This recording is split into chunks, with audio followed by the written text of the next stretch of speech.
अगर मैं आपसे ये पूछूं कि क्या फैमिली लॉ क्लैट पीजी 2023 के एग्जाम के लिए इंपॉर्टेंट सब्जेक्ट है या फिर नहीं, तो आपका क्या आंसर होगा? आप कहोगे सर वीडियो तो आप बना रहे हो, आप ही आंसर करो ना यार। तो मैं कहूंगा ऑब्वियसली बात, डेफिनेटली मैं आंसर करूंगा। और इसका जो आंसर है ना वो है एक डेफिनेट यस। ये जो आपका सब्जेक्ट है ना ये बहुत ज़्यादा इंपॉर्टेंट है और इसके पीछे कई रीजंस होते हैं। पहला रीज़न क्या है?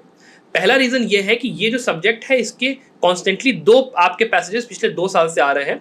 तो उससे आपको ये अंडरस्टैंड होता है कि भाई ये जो सब्जेक्ट है इसमें से मेरे 12 मार्क्स पक्के हैं, और जो बाकी सब्जेक्ट्स हैं जिसमें कभी मान लो 3 आ गया, कभी 2 आ गया, कभी 1 आया, कभी आया ही नहीं, उससे आसान तो इसको पढ़ना है। दूसरा कारण, इसके अंदर केवल आपके 50 से लेकर 60 ऐसे सब्जेक्ट आपके केस लॉज हैं जो कि अगर आप 2019 से लेकर 2022 के बीच में अप टू डेट पढ़ लेते हो, आपका ये सब्जेक्ट निकल जाएगा, आपको कोई और ज़्यादा काम करने की ज़रूरत नहीं है। तीसरी चीज़, ये जो सब्जेक्ट होता है ना इसको पढ़ना आसान होता है बिकॉज ये रूटेड होता है रियलिटी में। इसके अंदर जो चीज़ें होती हैं उनका एक प्रैक्टिकल एस्पेक्ट होता है, उनको ग्रास्प कर पाना, उनको समझ पाना आसान होता है और पढ़ने में मज़ा भी आती है। तो इसके अंदर अगर आप देते हो ना अच्छे से टाइम, तो फैमिली लॉ के वो 12 मार्क्स आप अच्छे से स्कोर कर सकते हो। इस बात का आप ध्यान रखना। और इस चीज़ का भी ध्यान रखना कि भाई देखो, इस बार जो क्लैट पीजी का एग्जाम हुआ था ना 2022 में, उसका जो आपका बेंचमार्क है आपके कट ऑफ का वो बहुत ऊपर जा चुका है। तो इस बार ये नहीं हो सकता कि आप ये सोचो कि मैं कम मार्क्स भी ले आऊँगा, वो कर लूँगा, या फिर मैं इधर थोड़ा कम पढ़ लूँगा, उधर थोड़ा कम पढ़ लूँगा तो काम हो जाएगा।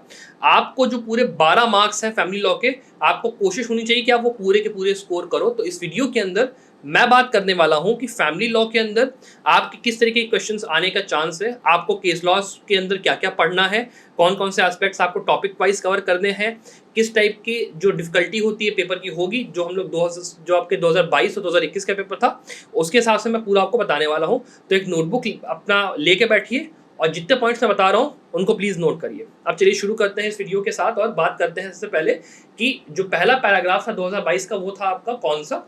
वो था राजनीति से नेहा का। अब पहली चीज़ जब आप पेपर अटेम्प्ट करो तो ध्यान ये रखना कि भैया जो आपका पैराग्राफ होता है ना उसको पढ़ने की गलती मत करना, सीधे पहले पहले क्वेश्चन पर अटैक करना, क्योंकि क्वेश्चन से ही पता लगता है कि ये जो केस है ना इसकी भाई जन्म कुंडली क्या है, ठीक है, लिखा क्या हुआ है। यहाँ पे आप देखो ये लाइन पढ़ना केवल, related enforcement and order maintenance of successive claim by metal proceeding. Answer यहाँ पे आपको पता है, काम खत्म। आपको ये रटना क्या है, पहली चीज़ आप नोट करिए, number 1 ratio of a particular case. Her case का रेशियो आपको कंठस्थ होना चाहिए। जैसे आपको हनुमान चालीसा कंठस्थ है ना, वैसे आपको ये कंठस्थ होना चाहिए। कॉपी खोलिए, कॉपी के अंदर 1 2 3 4 लिखिए, टॉपिक वाइज जाइए और हर जो केस होता है उस केस को नोट करिए, केस के रेशियो को नोट करिए, पूरा लाइन बाय लाइन। ये जो पूरी लाइन होती है आपको मिलेगी, लिव लॉ एसोसिएशन कहीं से पढ़ो मिलेगी, ये नोट करते हुए चलो, बहुत इंपॉर्टेंट है। आपके 2 मार्क्स 3 मार्क्स यहीं से आएंगे, लिख के लो। अगला आते हैं मेंटेनेंस का। यहाँ पे कौन सा ऐसा रिलीफ है जो कि एग्जिस्ट नहीं करता? अब देखो टॉपिक यहाँ पे मेंटेनेंस का पूछा है, तो अब जब बात करते हो किसी केस की, तो केस के अंदर कौन सा टॉपिक कवर हुआ है वो बहुत ही इंपॉर्टेंट एस्पेक्ट होता है। उस टॉपिक के अंदर क्या क्या आपको कवर करना है वो मैं अब आपको बताता हूँ। सबसे पहले जैसे मान लो मेंटेनेंस है, तो मेंटेनेंस किन किन बेयर एक्ट्स के अंदर आता है वो पता होना चाहिए। फिर कौन कौन से केस लॉज ऐसे हैं जो कि मेंटेनेंस के अंदर इंपॉर्टेंट हैं, जिसने कि मेंटेनेंस की जूरिस्प्रूडेंस को इवॉल्व करा, वो पूरे पता होने चाहिए। फिर जो बेयर एक्ट होती है मेंटेनेंस की, मान लो बेयर एक्ट पूरी की पूरी, वो पूरी पता होनी चाहिए, विद एक्सप्लेनेशन पता होनी चाहिए। चाहे मैं बात करूँ 125 ऑफ सीआरपीसी की, चाहे हिंदू मैरिज एक्ट के अंदर जो उसके प्रोविजंस दिए हुए हैं, वो सारी की सारी जो बेयर एक्ट है ना वो एकदम पता होनी चाहिए, तभी आप इस पेपर के अंदर 12 के 12 आप जो मार्क्स निकाल के लाओगे। और ये जितनी चीज़ें ये पेपर के अंदर आई हैं इसलिए मैं आपको बता रहा हूँ। देखो बेयर एक्ट पता होती आंसर कर लेते। अगला देखो, यहाँ पर भी क्वेश्चन आसान था, बस इसके अंदर मुस्लिम वाला अगर आपने तुक्का मारा आपका निकल जाएगा, एक ये चीज़ भी है। और थोड़ा अगर आपको पता है कि यहाँ पे सब्सटेंस अलाउंस की बात होती है वुमेन के लिए, तो फिर वो भी आप आंसर कर लेते। ये वाला क्वेश्चन आपका स्टूपिड है, क्योंकि इसके अंदर आप ये देखोगे, अगर आपने स्टेटमेंट को कायदे से पढ़ा, थोड़ा लॉजिक लगाया ना, so it is not mandatory for the applicant to disclose previous proceedings. Obviously बात है, गलत है यार, आप आंसर कर लोगे। और साथ ही में आप यहाँ पे देखो ना, जितने भी ये आपके क्वेश्चंस हैं इनके अंदर आपको पैराग्राफ को आपको हेल्प लेने की जरूरत नहीं, क्योंकि पैराग्राफ पहली बात छोटा भी है, और दूसरी चीज़ ये है कि जो पैराग्राफ है ना इसके अंदर से आपको आंसर मिलेगा भी नहीं, तो ज़रा दिमाग मत खराब करो। इसके अंदर जनरली अभी इन्होंने एक पैटर्न डेवलप करा है कि एक पैराग्राफ ऐसा होगा जहाँ से हेल्प मिलेगा, एक पैराग्राफ में हेल्प नहीं मिलेगा। तो इनका थोड़ा सा पैटर्न रहा है क्लैट का, इस चीज़ को भी नोट करना। आगे आते हैं, ये देखो कौन सी चीज़ ऐसी है जो कि करेक्ट नहीं है 125 सीआरपीसी के लिए। अब 125 मैंने कहा था ना बेयर एक्ट आपको देखना है, यहाँ पे जितने भी ये जो दिए हुए हैं ना पॉइंट सारे के सारे, ये सब जो है बेयर एक्ट और एक्सप्लेनेशन के अंदर से आए हुए हैं, कुछ नहीं करना है। एक्सप्लेनेशन पढ़ा होता पता होता, डी वाला आंसर है, यहाँ पे डज नॉट का नॉट कर दिया, वर्ड चेंज करके निपटा दिया। लेजी पेपर मेकिंग है, टोटली बता रहा हूँ, लेकिन देखो भाई है तो आंख खोल के पढ़ो, आंखें खोल के थोड़ा पढ़ो बेयर एक्ट को, ठीक है, बहुत इंपॉर्टेंट है, ध्यान रखना। अगले उस पर आते हैं। यहाँ पे ये जो पैराग्राफ था आपका, ये अमन लोहिया किरण लोहिया का था, फैमिली कोर्ट्स एक्ट का। एक्सपेक्टेड उतना था नहीं अमन लोहिया किरण लोहिया आना, हमने अपने मॉक पेपर में कवर भी किया था, बट अब जो कि आ गया तो फैमिली कोर्ट्स एक्ट पे ही पूरा उन्होंने यहाँ पे टेंशन दिया है, और फैमिली कोर्ट्स एक्ट के अंदर जा जाके पूरा पूछा। तो अब एक नया आपका पैंडोरास बॉक्स खुलता है। वो पैंडोरास जो आपका बॉक्स है, पिटारा जो है ना आपका, उसके अंदर क्या निकल के आता है मैं आपको वो समझाता हूँ। फैमिली कोर्ट्स एक्ट जैसे जितने भी आपकी छोटे छोटे बेयर एक्ट है ना, उनको पढ़ना शुरू करिए। उनके अंदर क्या पढ़ना है मैं वो बता रहा हूँ। सबसे पहले उनका ऑब्जेक्टिव क्या था, एक्ट का लाने का objective, what was the objective behind the act. दूसरा इंपॉर्टेंट प्रोविजंस, तो इंपॉर्टेंट प्रोविजंस में क्या क्या आता है।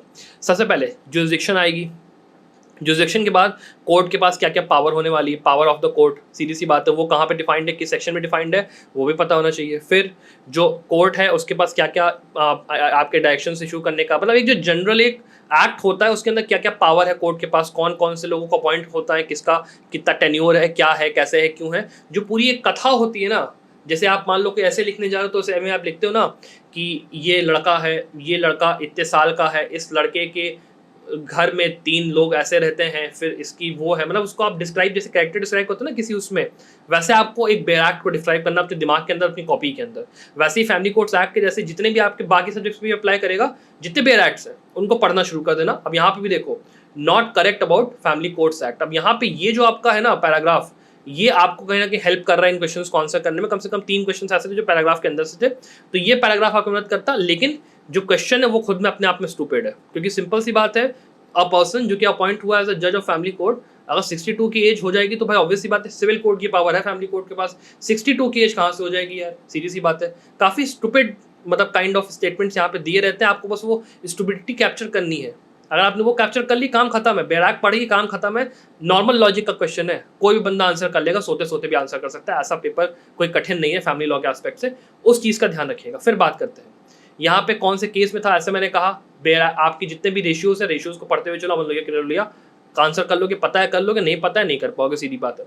फिर अगले पे आते हैं। यहाँ पे देखिए एग्जॉर्ब के ऊपर आपको उन्होंने कहा देखने के लिए कि in relation to family courts act क्या चीज़ यहाँ पे सही नहीं है। अब यहाँ पे देखो ये क्या काम करता है क्लैट, इसका ध्यान देना।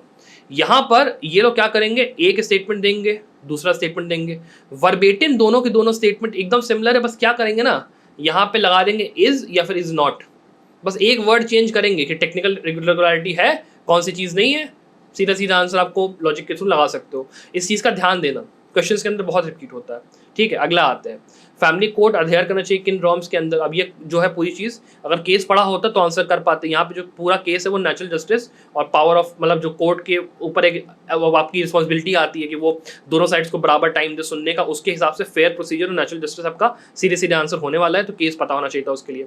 फिर अगला, और पैराग्राफ भी पढ़ोगे तो आंसर मिलेगा। अगला, यहाँ पे कौन सी चीज़ करेक्ट नहीं regarding nature of proceeding conducted by family court.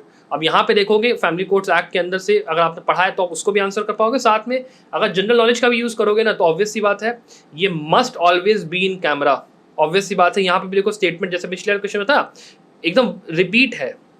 ठीक है, यहाँ पे ये देखो ए और सी को देखो रिपीट है, प्रोसीडिंग्स मे बी हेल्ड लिखा है, प्रोसीडिंग मस्ट बी ऑलवेज लिखा है, तो ऑब्वियस सी बात है यार रिपीट हो रहा है तो उन दोनों में से एक ही कोई गलत होगा, क्योंकि और क्या हो सकता है, सीधी सी बात है।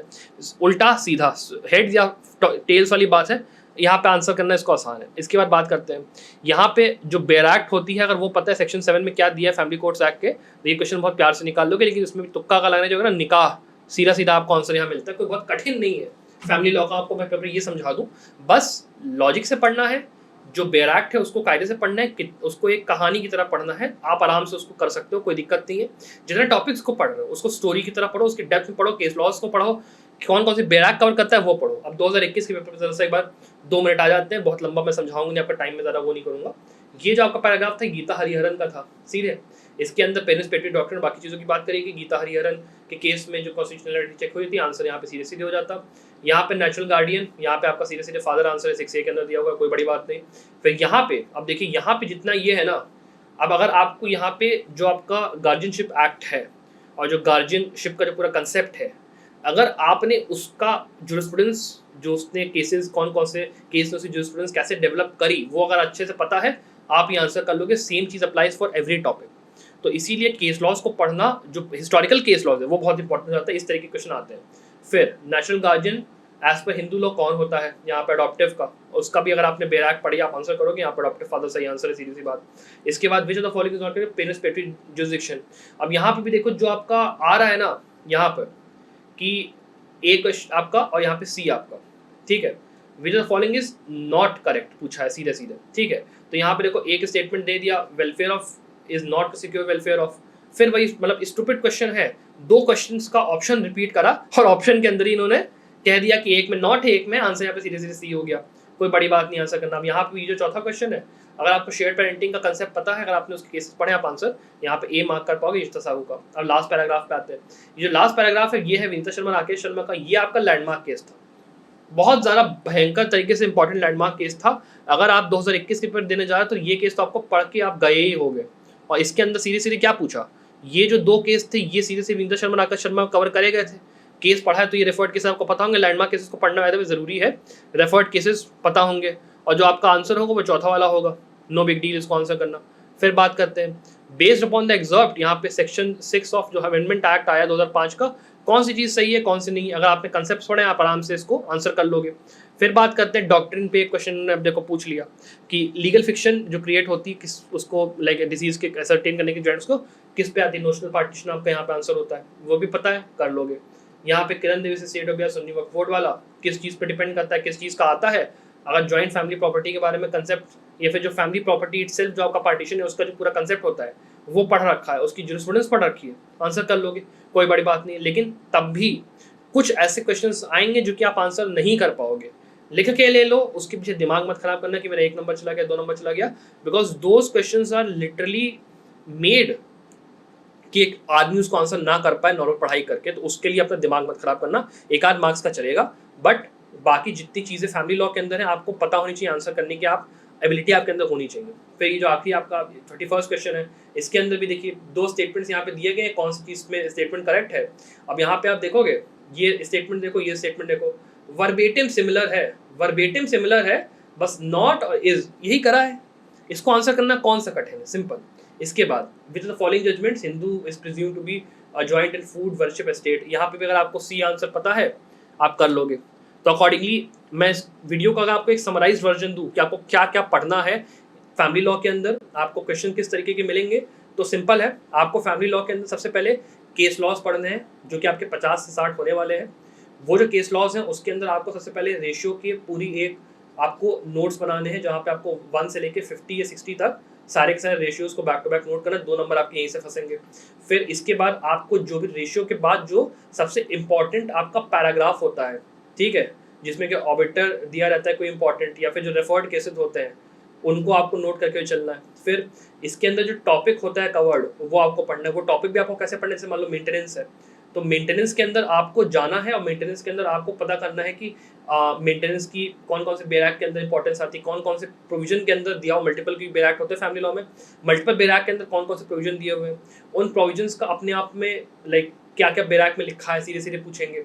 उसके बाद जो केस लॉज होते हैं मेंटेनेंस के ऊपर जितने भी मान लो हैं, उसकी पूरी आपको जिस पता होनी चाहिए किस केस लॉ में क्या हेल्ड करा गया था।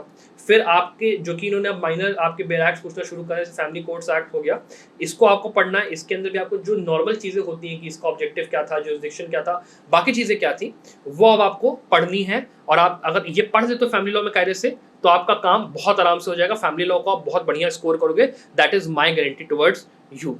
अकॉर्डिंगली अब संभव लॉ में हम लोग रोज एक वीडियो अपलोड करने वाले हैं क्लैट पीजी के हिसाब से। This is going to be the hub of CLAT PG, जितनी चीज़ें हो सकती हैं क्लैट पीजी से जुड़ी हुई सारे के सारे updates, important cases, strategy, everything will be discussed upon this channel.